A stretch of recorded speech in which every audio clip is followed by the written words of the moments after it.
జూబ్లీహిల్స్ ఉప ఎన్నికల ప్రచారంలో కాంగ్రెస్ పార్టీ ఓటర్లను బెదిరింపులకు గురి చేస్తుందని కేంద్ర మంత్రి కిషన్ రెడ్డి మండిపడ్డారు.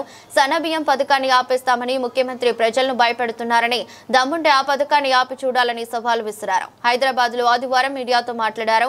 ఈ సందర్భంగా కిషన్ రెడ్డి మాట్లాడుతూ, సన్నబియ్యం పథకం కాంగ్రెస్ ది కాదు, ఇది ప్రధానమంత్రి నరేంద్ర మోదీ దేశవ్యాప్తంగా అమలు చేస్తున్న ఉచిత బియ్య పథకంలో భాగంగా.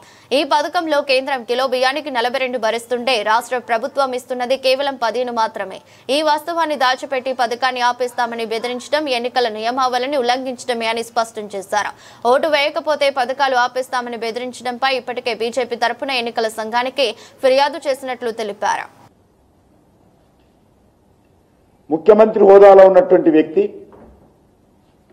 ఒక అసెంబ్లీ ఉప ఎన్నికలకు సంబంధించి ఈ రకంగా బెదిరింపు రాజకీయాలు చేయడము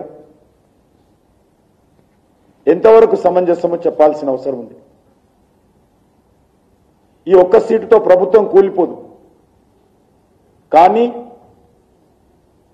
సంక్షేమ పథకాలు వాళ్ళు చేస్తున్నది ఒకటే ఒక పథకం, ఫ్రీ బస్సు. మరి సన్నబియ్యం ఏదైతున్నదో అది కాంగ్రెస్ పార్టీ పూర్తి స్థాయి పథకం కాదది. అది ఆ రకంగా ప్రజలను మభ్యపెట్టే విధంగా ప్రయత్నం చేస్తా ఉన్నారు. నేను అడుగుతా ఉన్నాను ముఖ్యమంత్రి గారికి, ధైర్యం ఉంటే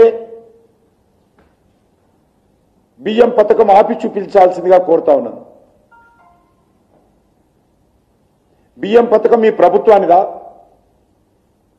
బియ్యం పథకం ఇది దేశమంతా అమలు చేస్తున్నటువంటి కేంద్ర ప్రభుత్వ పరిధిలోని పథకం.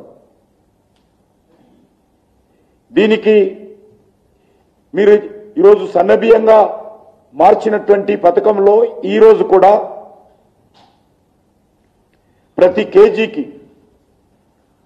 42 రూపాయలు కేంద్ర ప్రభుత్వం ఇస్తా ఉంది.